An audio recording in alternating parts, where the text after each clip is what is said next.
I'm just going to go through the other two buckets.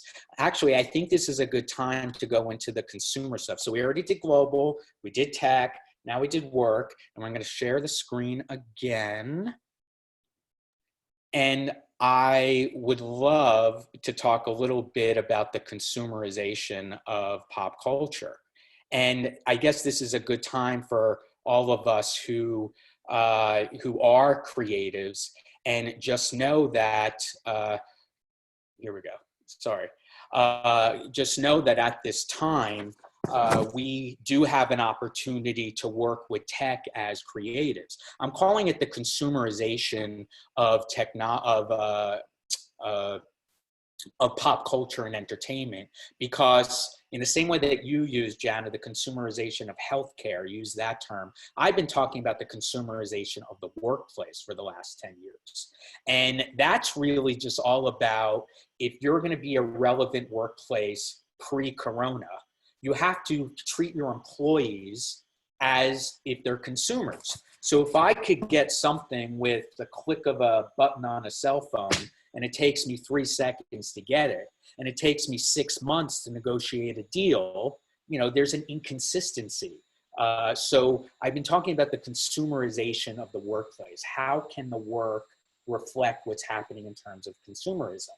And when it comes to pop culture, what I've been thinking about is that pop culture, entertainments, movie stars, everything has been shaping consumers forever, pre-digital technology.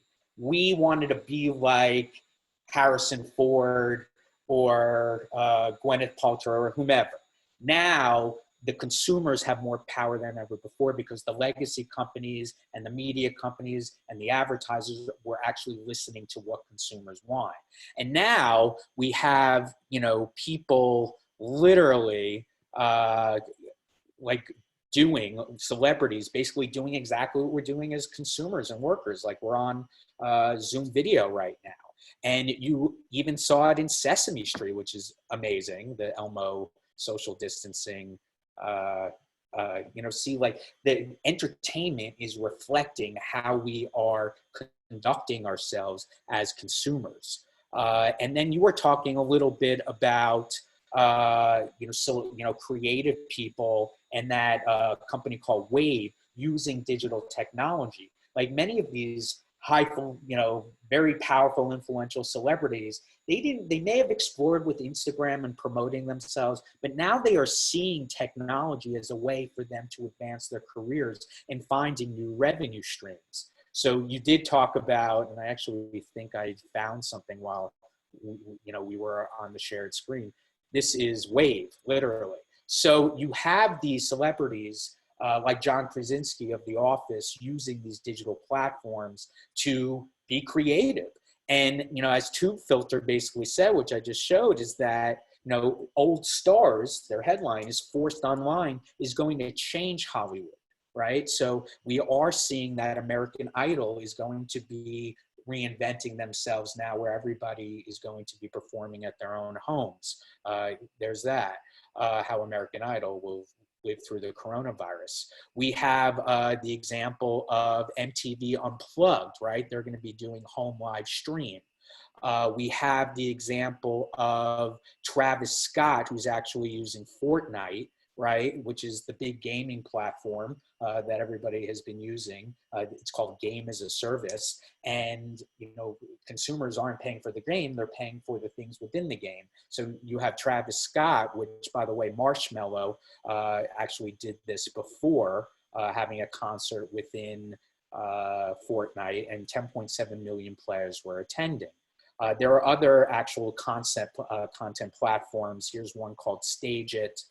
If you're a fashion designer, there is a platform which is Fashion Meets Fortnite, where you could kind of use this digital technology to, create a fashion show. It's called Fabricant. And, on the other side, though, influencers who made their mark on social media, and made a lot of money by doing YouTube videos or being influencers by brands. Brands are actually, because they are spending less money, are stepping away from influencers. And what are influencers actually doing right now? Well, there's this platform, if you didn't know, called Cameo, right? Where if you're an influencer, you could pay them directly to actually for them to sing happy birthday to one of your friends. Caitlyn Jenner is asking for $2,500. So you can see that, how celebrities are using digital technology. And before we go into Q&A, I just want to continue with the brand checklist we've been talking about since the beginning of time about the following things that you must do as a brand today. And a lot of brands and retailers are stepping up to the plate. There's actually a list, which I'm going to put in the Zoom right now, not the Zoom, what is it called? The chat. Everyone, I don't know how to do this. Here we go. Which is from CNN's The Reliable Sources. And there's a link, and they have a huge Google Doc of all the brands that are doing great things. And like, what are some of the things that they're contributing to the world? But it's kind of, the narrative has always been the same since the beginning. Like, don't oversell, show that you're really impactful and thinking about other people. You're not selling, telling them to do things. And the ones that were basically thought as being very inappropriate and tasteless right now. So this is an uncertain time for all of us. We wanted to use technology to help people, to create some certainty out there. Sending a sales email without acknowledging the current situation we're in is cold, insensitive. People aren't going to buy something from someone who acts completely oblivious to this uncertainty. First I was like, what the fuck? And then I realized I was looking at something very powerful. Uncertain Times browser extension is a software tool that automatically modifies your outgoing marketing emails to be sensitive to the climate that we're in and maximize sales. I installed the extension to my browser, and it took care of adding the appropriate language to every email I send our customers and prospects. The Uncertain Times browser extension has been a real home run for us. I'm Jim Trim, founder of OneManHaircut.com, the #1 seller of tools and educational resources for men who want to cut their own hair.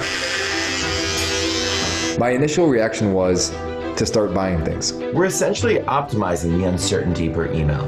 We call this the uncertainty coefficient. Efficiency equals uncertainty times blast squared. So, I signed up. We've created a library of words you can use to get your message across in your email blast. Words like challenging, unpredictable, unusual, unsure, questionable.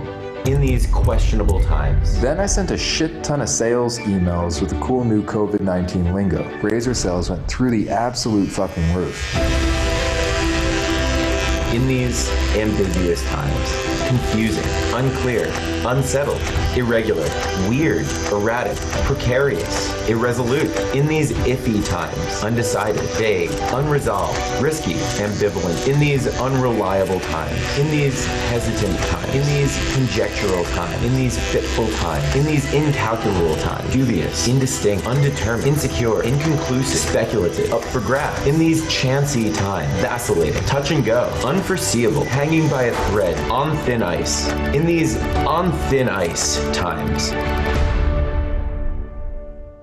Try the Uncertain Times browser extension. Available now for Chrome and Firefox, and soon Safari.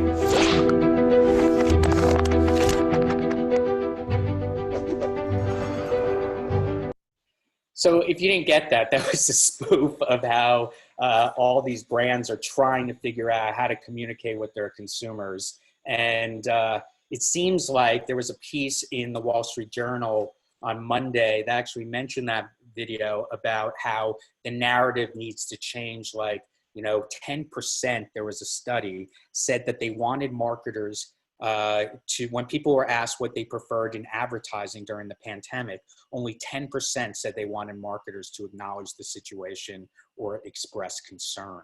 So I'm going to leave it on that, because that is the next step of where branding and advertising is going. We're all really confused. In fact, because many of us are in consumer-facing industries, it's also how do we connect with our customers if you're not in consumer-facing industries.